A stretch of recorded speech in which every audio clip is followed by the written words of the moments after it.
Guys, it's almost time for Sinterklaas.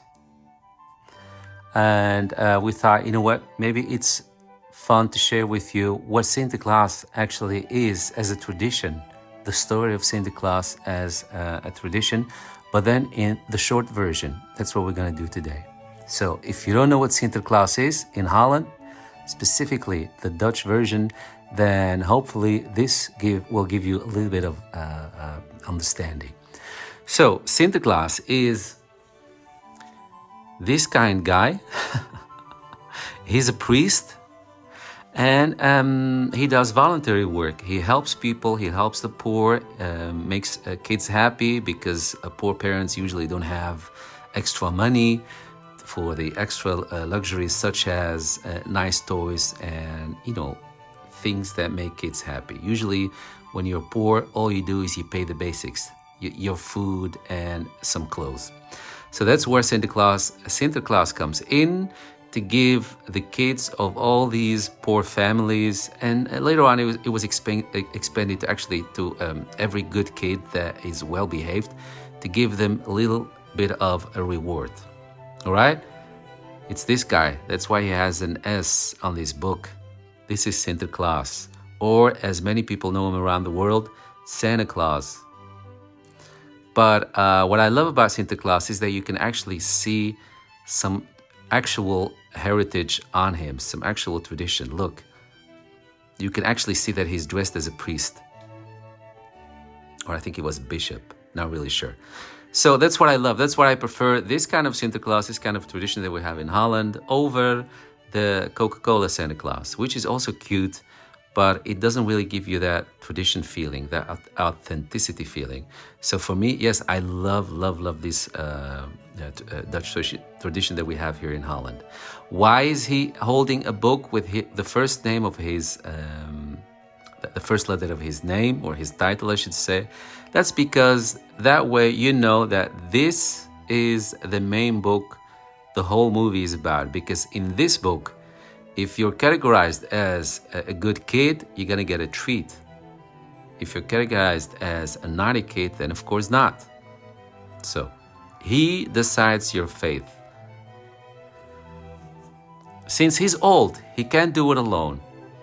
It's an old guy. Look at this white beard.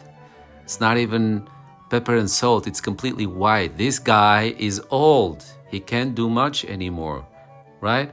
He's done enough throughout his life. Now he's old. And tradition says that we need to take good care of our elderly people. It's in every religion, in every Abrahamic religion mainly. So someone is taking care of him. Someone is helping him. It's this little hamster. See? It's Purple Pete we have here.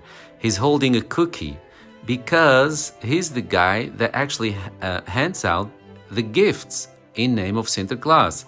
So once Sinterklaas has decided who's a good kid and who's not, he lets Purple Pete know who to reward and who hasn't earned the reward yet, which I think is a very deep cut in psychology. Because if you tell all your kids, even those that don't do their best, you're good, you're marvelous, you're this, you're that, you're not going to stimulate them to improve themselves. So there is a message in this whole Sinterklaas thing. It's to actually support you as parents by this metaphor, to kind of grow the idea in the minds of your little kids that, appreciation comes after hard work. So, I think you can translate it whatever you want, but that's how I see it. It's a signal.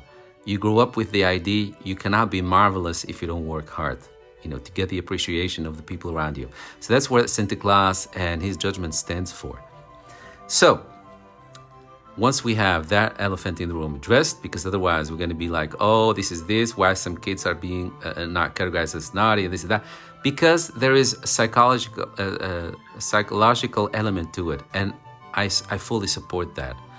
Anyway, so once he did that, then he lets Purple Pete, in this case, know who to reward and who not to reward as of yet. That's where he comes in, because gifts come in a bag and they're heavy. Santa Claus can't carry that anymore. So this very kind Purple Pete is willing to help Santa Claus because he's thankful because Santa Claus helped him to grow by the same method. So this Pete has now grown and he knows that he can only add something to society if he helps an old guy, for example. So that's what he's holding here. What he's holding here is what we call paper note. It's also something that's typical Dutch around this time. It's, how do you call it, Mike? Paper note. Some sort of gingerbread. Yeah, ginger cookie holes, I think you call them. You know how you call those donut holes? Donut holes? Because they're, yeah, I think that more like pumpkin spice. Yeah, yes, speculas. Look it up, speculas, pumpkin spice cookies. They're small and round. We didn't get them because they really have a lot of calories, but I love them. Maybe I should have got them. Yeah, so I didn't get those. But that's what he hands out. So Santa Claus and, let's just say for the sake of it, Santa Claus and Purple Pete, they arrive in Holland on November the 15th and they stay in Holland all the time throughout December the 5th. Whenever you meet them on the street, they will usually greet you, and then either Santa Claus or Purple Pete in this case will give you a handful of these paper notes. And they're really good. They're really good. Sometimes they also have them visit schools.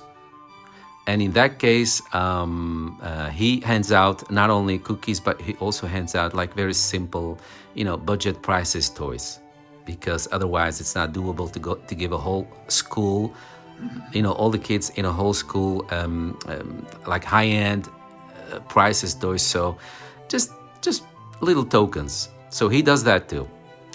But he also sometimes comes to visit people at their home. Wink.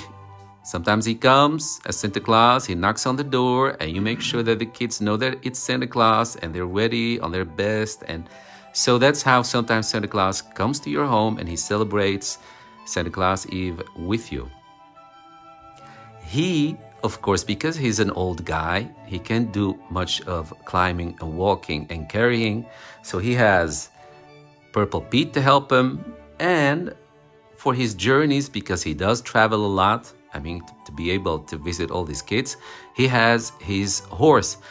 For as far as I know, his horse was called Schimmel, but... That's the kind of horse. Oh, okay. So his white horse, but as recently I've learned that it's actually oh so snel, oh so fast. Yeah, so that's his horse. Look how cute this is. I just love it. So that's it. So he has a horse to carry him, and he has a fellow human being to take good care of him. Which comes down the chimney. Yeah. And this guy comes down the chimney.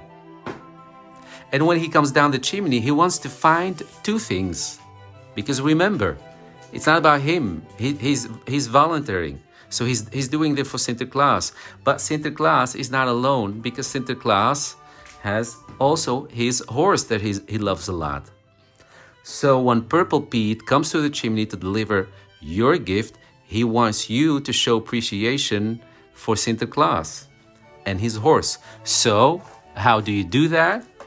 He wants to see that you have, first of all, set your shoe with some hay for oh so snel and some carrots. But I forgot to get carrots. So this will do, that we just unboxed with you guys. This will do.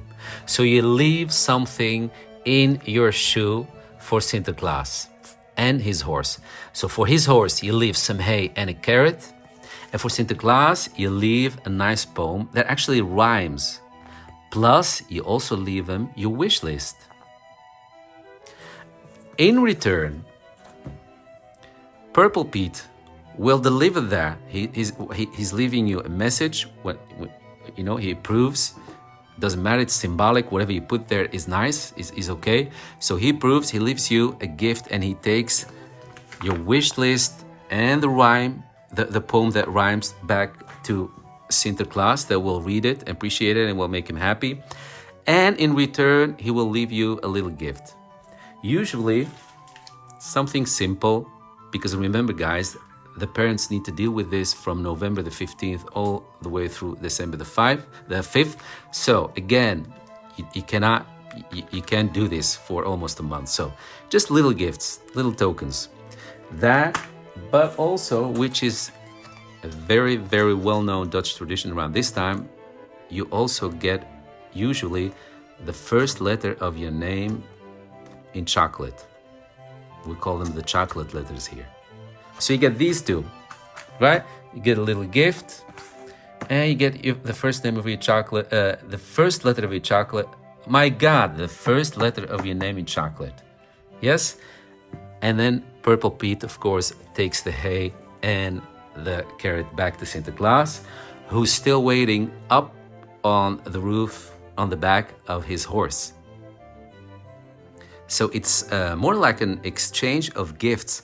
That's why kids have to exchange gifts at schools, because that's what you do also with Sinterklaas. You actually exchange gifts with him. He gives you something, you give something back, which also is a metaphor for a very much appreciated psychological element, which is of course give and take and give. Don't just take and don't just give. Yeah, we need to learn to give and take. That's how we create harmony. Clever, right? So this is the story of Sinterklaas. So in the future, whenever you hear something about Sinterklaas, remember that first of all, it's a metaphor. Yeah, it's a tradition that's supposed to pass down a metaphor, a lesson to the generation next, which is this: teach them how to be good kids. Teach them how to be considerate, how to work hard for appreciation, and how to give, but also to take and to give. Or maybe I should say how to take, but also to give. That's what this whole Sinterklaas tradition stands for. It's a fairy tale. It's a metaphor. And metaphors don't actually exist. They're just lessons that we get handed down through tradition. That's why I love Sinterklaas so much. And I'll always remain loving this tradition so much. All right, there you have it. The story of Sinterklaas like you probably have never heard it. There it is. Happy Sinterklaas. Happy holidays. Happy holidays. Bye-bye. Guys, I forgot to share with you some of the treats that we enjoy around this time. Like with Christmas, you guys enjoy eggnogs and whatnot around the world. We enjoy, first of all, of course, the paper note, but we also enjoy what we call gevulde speculaas. Gevulde speculaas. Gevuld means it's stuffed, so there is something in there. And what's in there is almond paste. Is that almond paste, Mike? Is that how you call it? Yeah, it's kind of, yeah, oh, there it is. There it is. There it is. It's almond paste. And these are almond flakes on top. Again, this is cookie that's made of cookie dough that's mostly has, yeah, the flavor of pumpkin spice. So that's that. We also have what we call tai tai. Same thing. It all shares the same thing, the same flavor, really. It's all tied together with the flavor of speculaas, you know, what you would know as a ginger spice and all that. So these are mainly the treats that we have. So we have the pepernoten, chocolate letters that we enjoy, some tai tai, a little bit dry cookies to have with coffee or tea, and then the gevulde speculaas. These tai is more like gingerbread. Yeah. And you know, they're perishable, so this is not something that you can send to someone you know, over too long distances. You can't have them for too long. That's what I'm trying to say, not for too long. Anyway, so there it is. All right, so now I'm really done. Now we know the whole story of Sinterklaas and the tradition around it in a nutshell. Thank you so much for watching, and again, happy holidays. Happy holidays.